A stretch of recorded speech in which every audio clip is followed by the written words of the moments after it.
Salut à vous tous, bienvenue sur CC Info 91, la chaîne YouTube consacrée aux non-voyants. Présenté par Alain Leclerc, avec Pascal Cusson.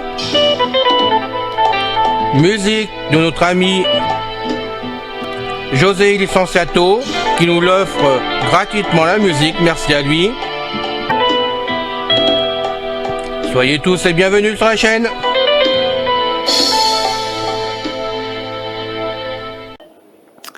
Bonjour à tous, c'est encore une fois Pascal Cusson parmi vous pour la chaîne CC Info 91, chaîne YouTube d'Alain Leclerc, destinée aux mâles et aux non-voyants.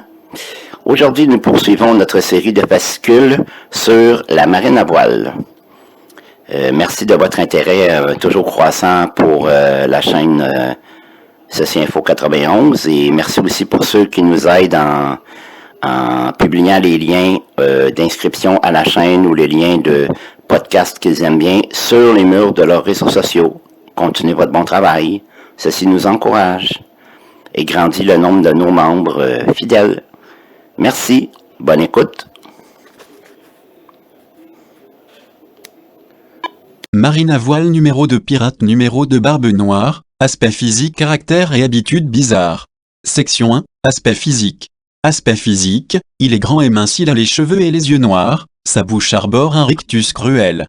Il porte une barbe très noire, maculée de graisse, s'étalant sur sa poitrine. Son corps n'est jamais lavé. Il sent la sueur mélangée au rhum et à la poudre de canon. Ses vêtements, déchirés par les nombreux combats, sont de couleur sombre, tachés de sang et de boissons diverses. Il a choisi délibérément cet aspect peu ragoûtant. Il préférait cultiver son image de furie, de monstre. Au combat, sa barbe était tressée d'une dizaine de nattes attachées par des rubans rouge sang.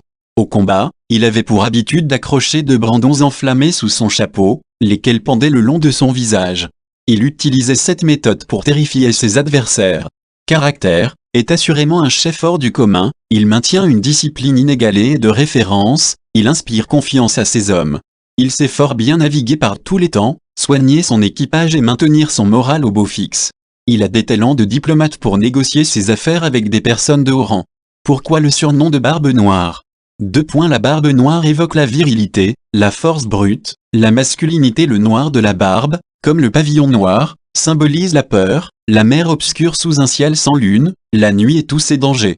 Habitude bizarre, quand il s'ennuie, il tire dans le noir sur ses marins pour observer l'impact de ses balles sur leur peau. Il se justifie de cette phrase, si je n'en tuais pas un de temps en temps, il finirait par ne plus savoir qui je suis. Fermant. Fin de la section 1. Section 2, navire amiral de barbe noire, le quai en Hens Revange. Navire amiral de barbe noire, le quai en Hens Revange avant que Barbe Noire en fasse l'abordage et qu'il devienne son navire amiral et n'en change le nom. Ce vaisseau s'appelait la Concorde, il appartenait à l'armateur René Montaudoin, d'abord corsaire de 1710 à 1713, puis négrier de 1713 à 1717.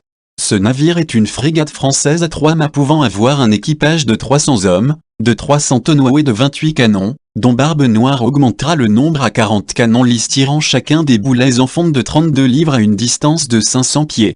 Ces 3 mâts et leur voilure sont, le mât de misaine se situe à l'avant d'un navire, devant le grand mât. Il porte une voile principale à sa base, appelée misaine ou voile de misaine, gréement carré ou aurique.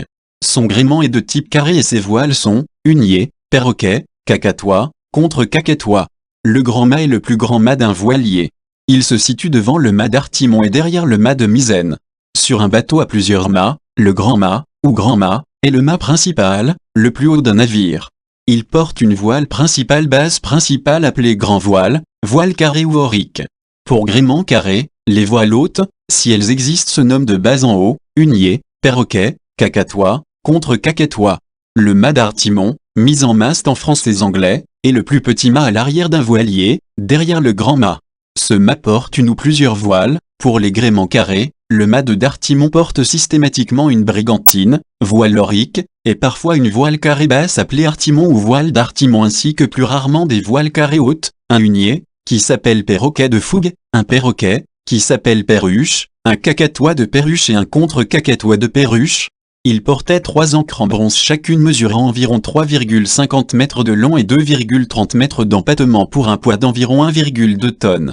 une grosse cloche en bronze que l'on sonnait pour les changements de quart, pour les heures des repas, ou bien lorsqu'il y avait du brouillard pour éviter que d'autres navires ne lui rentrent dedans. Son drapeau est noir et arbore un personnage mi-diable mi-squelette tenant un sablier et pointant une lance vers un cœur rouge.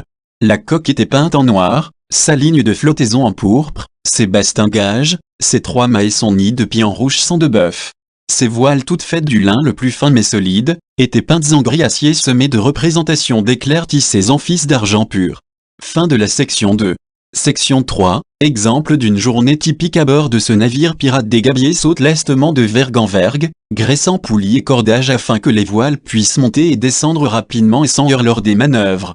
Sa figure de proue était représentée par une tête de gorgone au visage stupéfiant de beauté mais au sourire cruel et aux longs cheveux en forme de serpent semblant vivant de réalisme.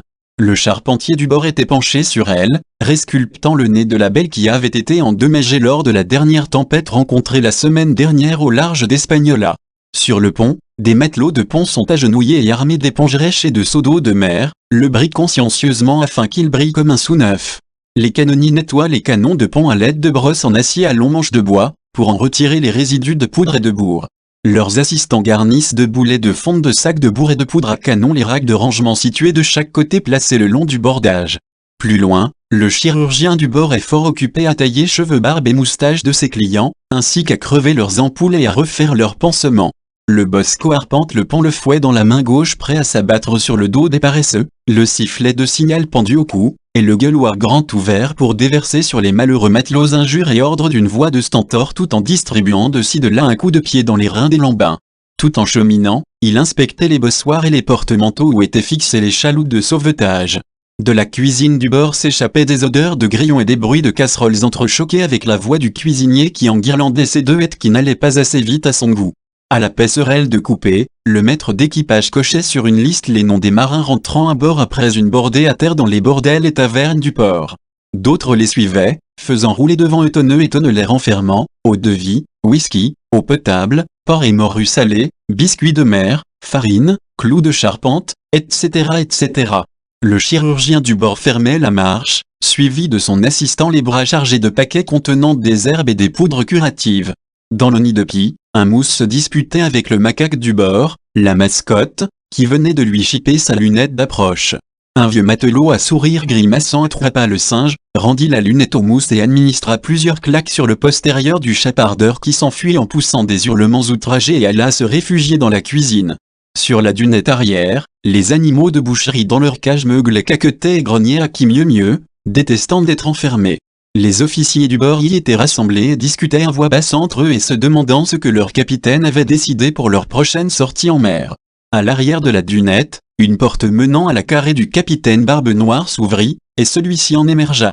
Il s'avança au bord de la dunette, posa les mains sur la rambarde qui en faisait le tour et promena un long regard sur les divers travaux effectués en ce moment sur le pont. Il sourit d'un air satisfait, se retourna vers ses officiers tout en s'appuyant contre la balustrade. Après leur avoir adressé un bref hochement de tête en guise de salut, il commença à discuter avec eux d'un ton paisible concernant ses proches projets.